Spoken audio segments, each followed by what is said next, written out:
Chapter 7. Light in the Darkness. The intelligence with which Lestrade greeted us was so momentous and so unexpected that we were all three fairly dumbfounded. Gregson sprang out of his chair and upset the remainder of his whisky and water. I stared in silence at Sherlock Holmes, whose lips were compressed and his brows drawn down over his eyes. "Stangerson too," he muttered. "The plot thickens." "It was quite thick enough before," grumbled Lestrade, taking a chair. "I seem to have dropped into a sort of council of war." Are you sure of this piece of intelligence?" stammered Gregson. "I've just come from his room," said Lestrade.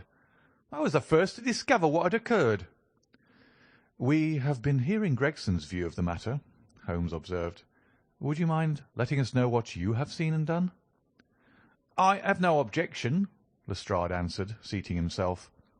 "I freely confess that I was of the opinion that Stangerson was concerned in the death of Drebber. This fresh development has shown me that I was completely mistaken. Full of the one idea, I set myself to find out what had become of the secretary. They had been seen together at Euston Station about 8:30 on the evening of the 3rd. At 2 in the morning, Drebber had been found in the Brixton Road. The question which confronted me was to find out how Stangerson had been employed between 8:30 and the time of the crime, and what had become of him afterwards. I telegraphed to Liverpool, giving a description of the man and warning them to keep a watch upon the American boats. I then set to work calling upon all the hotels and lodging-houses in the vicinity of Euston. You see, I argued that if Drebber and his companion had become separated, the natural course for the latter would be to put up somewhere in the vicinity for the night, and then to hang about the station again next morning." "They would be likely to agree on some meeting-place beforehand," remarked Holmes. "So it proved. I spent the whole of yesterday evening in making inquiries entirely without avail. This morning I began very early, and at 8 o'clock I reached Halliday's private hotel in Little George Street. On my inquiry as to whether a Mr. Stangerson was living there, they at once answered me in the affirmative. 'No doubt you are the gentleman whom he was expecting,' they said. 'He has been waiting for a gentleman for 2 days.' 'Where is he now?' I asked. 'He's upstairs in bed. He wishes to be called at 9.' 'I will go up and see him at once,' I said. It seemed to me that my sudden appearance might shake his nerves and lead him to say something unguarded. The Boots volunteered to show me the room. It was on the 2nd floor, and there was a small corridor leading up to it. The Boots pointed out the door to me, and was about to go downstairs again when I saw something that made me feel sickish, in spite of my 20 years' experience. From under the door there curled a little red ribbon of blood, which had meandered across the passage and formed a little pool along the skirting at the other side. I gave a cry, which brought the Boots back. He nearly fainted when he saw it. The door was locked on the inside, but we put our shoulders to it and knocked it in. The window of the room was open, and beside the window, all huddled up, lay the body of a man in his nightdress. He was quite dead, and had been for some time, for his limbs were rigid and cold. When we turned him over, the Boots recognised him at once as being the same gentleman who had engaged the room under the name of Joseph Stangerson. The cause of death was a deep stab in the left side, which must have penetrated the heart. And now comes the strangest part of the affair. What do you suppose was above the murdered man?" I felt a creeping of the flesh and a presentiment of coming horror, even before Sherlock Holmes answered. "The word Rache written in letters of blood," he said. "That was it," said Lestrade in an awestruck voice, and we were all silent for a while. There was something so methodical and so incomprehensible about the deeds of this unknown assassin that it imparted a fresh ghastliness to his crimes. My nerves, which were steady enough on the field of battle, tingled as I thought of it. "The man was seen," said Lestrade, A milk boy, passing on his way to the dairy, happened to walk down the lane which leads from the mews at the back of the hotel. He noticed that a ladder, which usually lay there, was raised against one of the windows of the second floor, which was wide open. After passing, he looked back and saw a man descend the ladder. He came down so quietly and openly that the boy imagined him to be some carpenter or joiner at work in the hotel.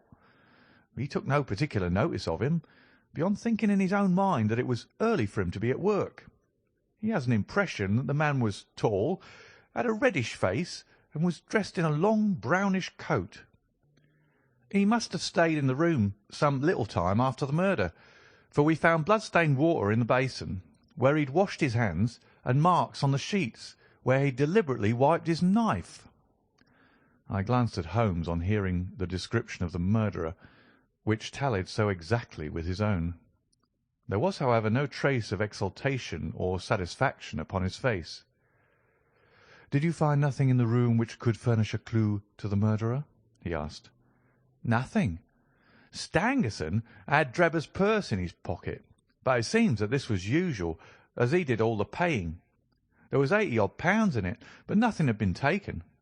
Whatever the motives of these extraordinary crimes, robbery is certainly not one of them. There were no papers or memoranda in the murdered man's pocket, except a single telegram dated from Cleveland about a month ago, and containing the words, 'J.H. is in Europe.' There was no name appended to the message." "And there was nothing else?" Holmes asked. "Nothing of importance. The man's novel, with which he had read himself to sleep, was lying upon the bed, and his pipe was on a chair beside him. There was a glass of water on the table, and on the window-sill a small chip ointment box containing a couple of pills." Sherlock Holmes sprang from his chair with an exclamation of delight. "The last link!" he cried exultantly. "My case is complete." The two detectives stared at him in amazement.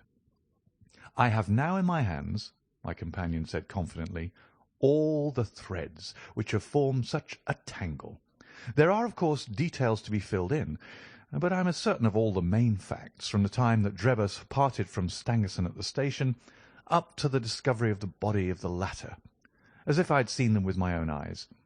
I will give you a proof of my knowledge. Could you lay your hand upon those pills?" "I have them," said Lestrade, producing a small white box. "I took 'em and the purse and the telegram, intending to have 'em put in a place of safety at the police station. It was the merest chance my taking those pills, for I am bound to say that I do not attach any importance to them." "Give them here," said Holmes. "Now, Doctor," turning to me, "are those ordinary pills?" They certainly were not.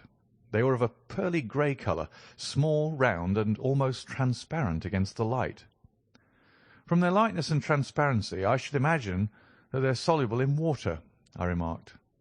"Precisely so," answered Holmes. "Now, would you mind going down and fetching that poor little devil of a terrier which has been bad so long, and which the landlady wanted you to put out of its pain yesterday?" I went downstairs and carried the dog upstairs in my arms. Its laboured breathing and glazing eye showed that it was not far from its end. Indeed, its snow-white muzzle proclaimed that it had already exceeded the usual term of canine existence. I placed it upon a cushion on the rug.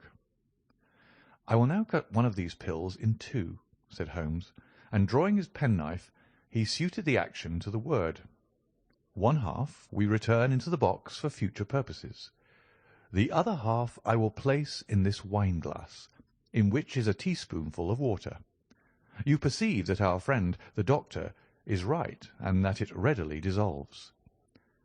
"This may be very interesting," said Lestrade in the injured tone of one who suspects that he is being laughed at. "I cannot see, however, what it has to do with the death of Mr. Joseph Stangerson." "Patience, my friend, patience. You will find in time that it has everything to do with it. I shall now add a little milk to make the mixture palatable, and on presenting it to the dog we find that he laps it up readily enough." As he spoke, he turned the contents of the wine-glass into a saucer and placed it in front of the terrier, who speedily licked it dry. Sherlock Holmes' earnest demeanour had so far convinced us that we all sat in silence, watching the animal intently, and expecting some startling effect. None such appeared, however. The dog continued to lie stretched upon the cushion, breathing in a laboured way, but apparently neither the better nor the worse for its draught. Holmes had taken out his watch, and as minute followed minute without result, an expression of the utmost chagrin and disappointment appeared upon his features. He gnawed his lip, drummed his fingers upon the table, and showed every other symptom of acute impatience. So great was his emotion that I felt sincerely sorry for him, while the two detectives smiled derisively, by no means displeased at this check which he had met. "It can't be a coincidence," he cried at last, springing from his chair and pacing wildly up and down the room. "It is impossible that it should be a mere coincidence. The very pills which I suspected in the case of Drebber are actually found after the death of Stangerson. And yet they are inert. What can it mean? Surely my whole chain of reasoning cannot have been false. It is impossible. And yet this wretched dog is none the worse. Ah, I have it! I have it!" With a perfect shriek of delight, he rushed to the box, cut the other pill in two, dissolved it, added milk, and presented it to the terrier. The unfortunate creature's tongue seemed hardly to have been moistened in it before it gave a convulsive shiver in every limb, and lay as rigid and lifeless as if it had been struck by lightning. Sherlock Holmes drew a long breath and wiped the perspiration from his forehead. "I should have more faith," he said. "I ought to know by this time that when a fact appears to be opposed to a long train of deductions, it invariably proves to be capable of bearing some other interpretation. Of the two pills in that box, one was of the most deadly poison, and the other was entirely harmless. I ought to have known that before I ever saw the box at all." This last statement appeared to me to be so startling that I could hardly believe that he was in his sober senses. There was the dead dog, however, to prove that his conjectures had been correct. It seemed to me that the mists in my own mind were gradually clearing away, and I began to have a dim, vague perception of the truth. "All this seems strange to you," continued Holmes, "because you failed at the beginning of the inquiry to grasp the importance of the single real clue which was presented to you. I had the good fortune to seize upon that, and everything which has occurred since then has served to confirm my original supposition, and indeed was the logical sequence of it. Hence, things which have perplexed you and made the case more obscure have served to enlighten me and to strengthen my conclusions. It is a mistake to confound strangeness with mystery. The most commonplace crime is often the most mysterious, because it presents no new or special features from which deductions may be drawn. This murder would have been infinitely more difficult to unravel had the body of the victim been simply found lying in the roadway, without any of these outrés and sensational accompaniments which have rendered it remarkable. These strange details, far from making the case more difficult, have really had the effect of making it less so." Mr. Gregson, who had listened to this address with considerable impatience, could contain himself no longer. "Look here, Mr. Sherlock Holmes," he said, "we're all ready to acknowledge that you are a smart man, and you have your own methods of working. We want something more than theory and preaching now, though. It's a case of taking the man. I have made my case out, and it seems I was wrong. Young Charpentier could not have been engaged in this second affair. Lestrade went after his man, Stangerson, and it appears that he was wrong too. You've thrown out hints here and hints there, and seem to know more than we do. But the time has come when we feel that we have a right to ask you straight out how much you do know of the business. Can you name the man who did it?" "I cannot help feeling that Gregson is right, sir," remarked Lestrade. "We have both tried, and we both failed. You have remarked more than once since I've been in the room that you had all the evidence which you require. Surely you will not withhold it any longer?" Any delay in arresting the assassin, I observed, might give him time to perpetrate some fresh atrocity. Thus pressed by us all, Holmes showed signs of irresolution. He continued to walk up and down the room with his head sunk on his chest and his brows drawn down, as was his habit when lost in thought. "There will be no more murders," he said at last, stopping abruptly and facing us. "You can put that consideration out of the question. You have asked me if I know the name of the assassin. I do. The mere knowing of his name is a small thing, however, compared with the power of laying our hands upon him. This I expect very shortly to do. I have good hopes of managing it through my own arrangements. But it is a thing which needs delicate handling, for we have a shrewd and desperate man to deal with, who is supported, as I have had occasion to prove, by another who is as clever as himself. As long as this man has no idea that anyone can have a clue, there is some chance of securing him. But if he had the slightest suspicion, he would change his name and vanish in an instant among the 4,000,000 inhabitants of this great city. Without meaning to hurt either of your feelings, I am bound to say that I consider these men to be more than a match for the official force, and that is why I have not asked your assistance. If I fail, I shall of course incur all the blame due to this omission, but that I am prepared for. At present I am ready to promise that the instant that I can communicate with you without endangering my own combinations, I shall do so." Gregson and Lestrade seemed to be far from satisfied by this assurance, or by the depreciating allusion to the detective police. The former had flushed up to the roots of his flaxen hair, while the other's beady eyes glistened with curiosity and resentment. Neither of them had time to speak, however, before there was a tap at the door, and the spokesman of the street Arabs, young Wiggins, introduced his insignificant and unsavoury person. "Please, sir," he said, touching his forelock, "I have the cab downstairs." "Good boy," said Holmes blandly. "Why don't you introduce this pattern at Scotland Yard?" he continued, taking a pair of steel handcuffs from a drawer. "See how beautifully the spring works. They fasten in an instant." "The old pattern is good enough," remarked Lestrade, "if we can only find the man to put them on." Very good, said Holmes, smiling. "The cabman may as well help me with my boxes. Just ask him to step up, Wiggins."